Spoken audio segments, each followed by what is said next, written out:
In a sharp escalation of tensions across the Middle East, Yemen's Iran-backed Houthi rebels have delivered a chilling warning to Israel.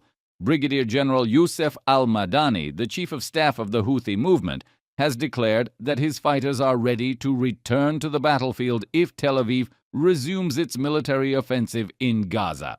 His words come as the fragile ceasefire between Israel and Hamas hangs by a thread, and the entire region watches closely to see if calm can hold or if yet another wave of conflict will erupt.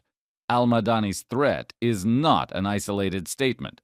It echoes the tone set earlier by Houthi leader Abdul Malik Al-Houthi, who recently boasted that Yemen's fighters are stronger than ever and fully prepared for the next confrontation.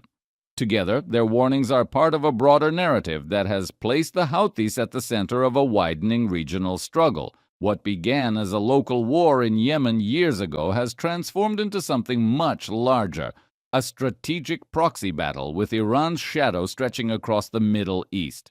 Since the outbreak of Israel's war in Gaza in October 2023, the Houthis have increasingly acted as a regional extension of Iran's influence. They carried out drone and missile attacks on Israeli-linked ships and Western vessels in the Red Sea, saying their actions were in solidarity with Palestinians in Gaza.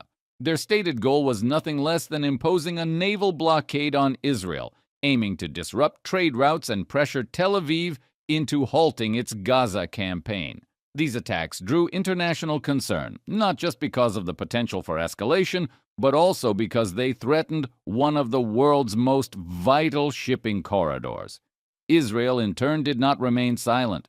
The Israeli Air Force launched retaliatory strikes deep inside Yemen, targeting what it described as key Houthi missile sites and command centers. The strikes were intended to cripple the group's ability to attack Israeli or Western interests.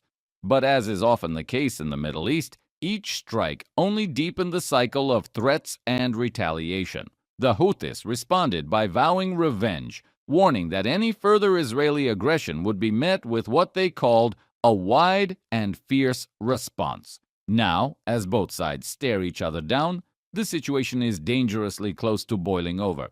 The Houthis have made it clear that they will not sit idle if Israel breaks the ceasefire in Gaza. Their message to Tel Aviv was direct. Any violation of the truce could trigger what they described as an all-out war. For Iran, this kind of rhetoric serves a dual purpose. It keeps pressure on Israel while reminding the world that Tehran's network of regional allies remains active and dangerous. The fragile peace that currently exists in Gaza is now tethered not only to negotiations between Israelis and Palestinians, but also to the decisions made hundreds of miles away in Yemen's mountains. If the Houthis act on their threat, it could ignite yet another front in an already unstable region, pulling more countries and forces into the conflict.